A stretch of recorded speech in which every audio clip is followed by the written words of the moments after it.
எல்லாருக்கும் வணக்கங்க. இன்னைக்கு ஒரு புது நியூஸ் வந்திருக்கு. அது என்னங்கிறத பார்க்கலாங்க. ஆந்திர பிரதேஷில் கர்னூல் டிஸ்ட்ரிக்டில் ஒரு பஸ்ஸு தீ பிடிச்சி எரிஞ்சிருக்குங்க. இது என்ன ஆயிருக்குன்னா, டூ வீலர் அதில் போய் மோதி இருக்குது பஸ்ஸு. 12 பேர் இறந்துட்டாங்க அந்த ஃபயரில் அப்படிங்கிற மாதிரி நியூஸ் வந்திருக்கு. இது இனியும் இன்க்ரீஸ் ஆகலாம் அப்படிங்கிற மாதிரி அஞ்சப்படுகிறது.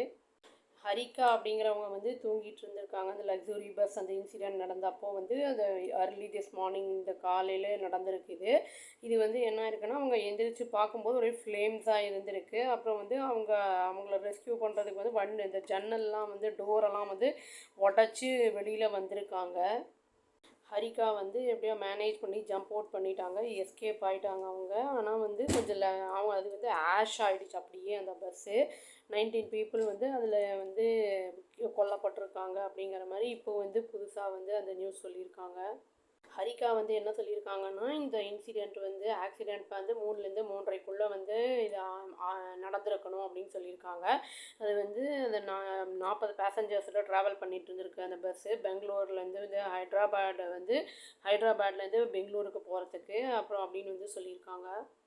அந்த ஃபயர் பஸ்ஸு அந்த தீ பிடிச்ச இடம் எங்கன்னா, நேஷ்னல் ஹைவேஸில் 44ல் உள்ளினகொண்டா அப்படிங்கிற இடத்துல கர்னூல் டிஸ்ட்ரிக்டில் ஆந்திர பிரதேஷ் அந்த இதில் பிடிச்சிருக்கு. இந்த டூ வீலரை போய் மோதினதுக்கப்புறம் தான் இது நடந்திருக்குன்னு சொல்லப்படுது.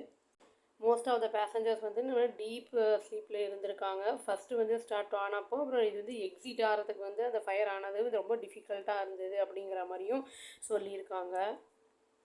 இது ஃபஸ்ட்டு பஸ்ஸோட ஃப்ரண்ட்டில் தான் பிடிச்சிருந்துருக்கு. அப்புறம் போக போக வித்தின் செகண்ட்ஸ்குள்ளேயே ஃபுல் பஸ்ஸுமே தீ பிடிச்சி எரிய ஆரம்பிச்சிருச்சுன்னு சொல்லியிருக்காங்க. பின்பக்க கதவு அந்த டோர் அந்த இது ஓப்பனில் உடைக்கப்பட்டிருந்தது. அதுலேருந்து நான் குதிச்சிட்டேன். அந்த ப்ராசஸில் எனக்கு ஜம்ப் பண்ணதில் எனக்கு அடிபட்டிருக்கு அப்படிங்கிறது இந்த ஹரிதா அப்படிங்கிறவங்க சர்வைவர் சொல்லியிருக்காங்க. ஜெயந்த் குஷ்வகா அப்படிங்கிறவர் இன்னொருத்தர் என்ன சொல்லியிருக்காருன்னா, பஸ்ஸோட மெயின் எக்ஸிட் லாக் ஆகியிருந்தது. அதனால் பேசஞ்சர்ஸ் அது வழியாக தப்பிக்க முடியாதனால விண்டோஸு அப்புறம் பின்னாடி இருக்கிற அந்த கிளாஸு எல்லாத்தையும் உடச்சி எக்ஸிட் ஆக வேண்டியதாக போயிடுச்சு அப்படின்னு சொல்லியிருக்காரு. இன்னொரு சர்வைவர் சூர்யா அப்படிங்கிறவர் என்ன சொல்லியிருக்காரு அப்படின்னா, இந்த ஃபயர் ஆரம்பித்தது 2:45 AM ஆரம்பிச்சிருக்கு அப்படிங்கிற மாதிரி சொல்லியிருக்காரு. பைக்காரங்க வந்திருக்காங்க, ஏதோ ஒன்று ஆகிருக்கு.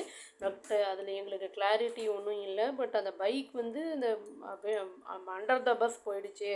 அதுக்கப்புறம் தான் இந்த ஸ்பார்க்ஸ் எல்லாம் ஸ்டார்ட் ஆச்சு அப்படிங்கிற மாதிரி அவருடைய வெர்ஷன் பார்த்ததை சொல்லியிருக்காரு. இந்த வண்டி காவேரி ட்ராவலுக்கு சொந்தமான வண்டி அப்படின்னு சொல்கிறாங்க. இதில் 40 பேசஞ்சர்ஸு அதோட சேர்த்து டிரைவர் ஹெல்ப்பர்லாம் இருந்திருக்காங்க.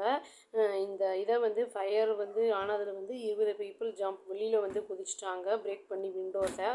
20 19 டெத் ஆகிருக்கு, கன்ஃபார்ம் ஆகிருக்கு. டிரைவர் அப்படியே தப்பிச்சிட்டாருங்கிற மாதிரி சொல்கிறாங்க.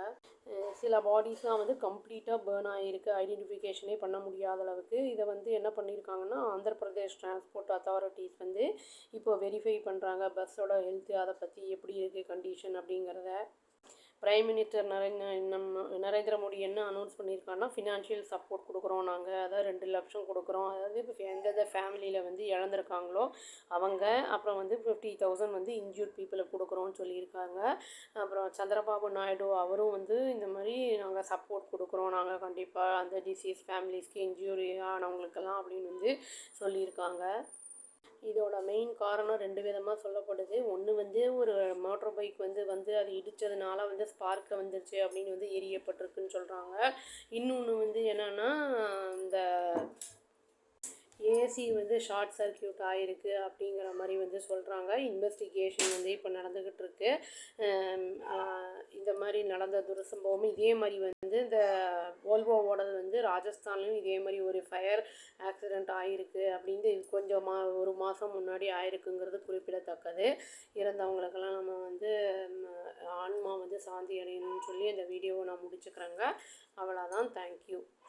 Please do like, share and subscribe our channel. Click the bell icon and tap the all of. Thank you.